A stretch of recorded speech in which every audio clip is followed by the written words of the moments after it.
Halo, Assalamualaikum. Perkenalkan saya Dimas Kuryawan. Saya merupakan mahasiswa S1 Teknik Elektro di Universitas Muhammadiyah Semarang. Di sini saya akan menjelaskan atau mempresentasikan mengenai motor induksi 3 pas. Tetapi sebelumnya saya tidak akan menjelaskan sendirian, karena di sini saya akan menjelaskan motor induksi 3 pas sesuai dengan tugas yang diberikan oleh salah satu dosen kami. Dan penjelasan mengenai motor induksi 3 pas ini akan kita jelaskan baik kelompok saya terdiri dari 4 orang termasuk saya. Dan pada motor induksi 3 fas ini kita bagi menjadi 4 bagian teman-teman. Untuk bagian yang pertama yaitu ada bagian rotor, akan dijelaskan oleh teman saya yaitu Tessa Maulana. Untuk bagian kedua yaitu bagian kipas atau fan, akan dijelaskan oleh Mas Angga. Untuk yang ketiga yaitu pada bagian stator, akan dijelaskan oleh Mas Faisal. Yang keempat yaitu bagian terminal box, akan dijelaskan oleh saya sendiri. Supaya mempersingkat waktu dan tidak berlama-lama, kita akan lanjut ke materi yang pertama yaitu bagian rotor dan akan dijelaskan oleh teman saya Mas Tessa Maulana. Assalamualaikum warahmatullahi wabarakatuh. Saya Tezar Maulana ingin menjelaskan tentang bagian rotor dalam motor induksi 3 pas. Dalam sebuah motor induksi ada 2 jenis rotor, yaitu rotor sangkar dan rotor kumparan. Dalam video kali ini kita memberikan contoh motor induksi menggunakan rotor sangkar. Rotor sangkar adalah bagian mesin yang berputar, terbuat dari besi laminansi yang mempunyai slot disusun sehingga menyerupai sebuah sangkar dengan batang aluminium dan tembaga. Baik teman-teman, setelah bagian rotor dijelaskan oleh Mas Tessa Maulana, kita akan lanjutkan ke bagian yang kedua, yaitu di bagian kipas. Akan dijelaskan oleh teman saya yaitu Mas Angga Bayu. Mari kita tonton. Assalamualaikum warahmatullahi wabarakatuh. Saya Angga Bayu Ismantoro dari Fakultas Teknik Elektro S1 kelas karyawan semester 6 mau menjelaskan tentang bagian motor listrik, yaitu pada bagian cooling fan. Cooling fan sendiri itu fungsinya adalah untuk mendinginkan motor listrik. Posisinya berada di ujung dari motor listrik itu sendiri.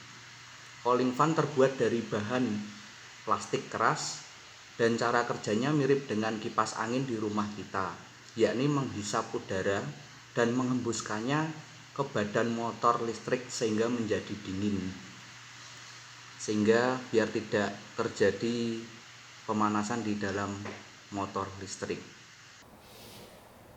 Baik, setelah bagian kipas, yaitu bagian yang ketiga adalah bagian dari stator. Bagian dari stator ini akan dijelaskan oleh teman saya yaitu Mas Faisal. Mari kita tonton penjelasannya. Bagian lain dari motor induksi 3 fasa diantaranya adalah stator. Stator sendiri berfungsi sebagai stasioner dari sistem motor, dikarenakan penempatan stator mengelilingi daripada rotor tersebut. Stator sendiri berupa gulungan atau kumparan kawat tembaga yang berinteraksi dengan angker dan membentuk suatu medan magnet untuk mengatur seberapa cepat rotor untuk berputar. Oke teman-teman, setelah bagian dari stator, kita masuk ke bagian yang keempat atau bagian yang terakhir yaitu bagian terminal. Untuk bagian terminal sendiri akan dijelaskan oleh saya sendiri. Dan sebelumnya pasti teman-teman juga tahu terminal pada motor induksi 3 fas itu seperti apa, baik bentuknya maupun baik fungsinya. Dan dari gambarnya pun saya akan tampilkan di sini. Nah, terminal itu apa sih? Terminal box. Terminal itu adalah sebuah kotak kecil yang biasanya berada di atas atau di bawah pada motor induksi itu sendiri, yang memiliki fungsi sebagai tempat untuk power supply dari kabel-kabel dari motor itu sendiri ke listrik.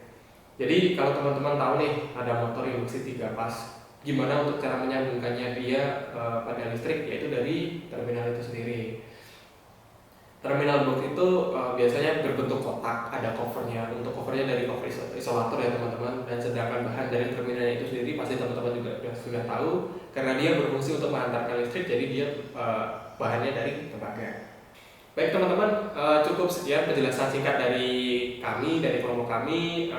Saya Dimas Kuryawan sebagai mahasiswa S1 Teknik Elektro Universitas Muhammadiyah Semarang, dan teman-teman saya mengucapkan terima kasih banyak kepada teman-teman semua yang mau menonton penjelasan singkat dari kami.